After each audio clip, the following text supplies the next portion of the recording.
a quick follow-up. There was this letter, there was reporting on this letter that President Biden wrote, and of course President Putin then responded. I wonder sort of what does that reveal about their strategies, but also talk a little bit about the energy issues here, the natural gas issues here, when you think about Europe's stance and where they stand in all of this.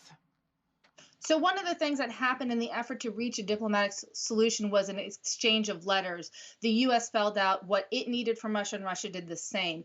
One of the things that you discover in those letters is that while Russia is talking about border issues, how it doesn't want Ukraine to be a member of NATO, how it doesn't want the alliance to expand any further, how it wants to really frankly weaken the alliance, the United States was offering in exchange things more related to missile defense. The U.S. response was things like, we will let you inspect our missiles in Poland. We'll maybe reduce the number of patrols we do through the Black Sea. And I think that's why we're having such a challenge in finding a diplomatic solution.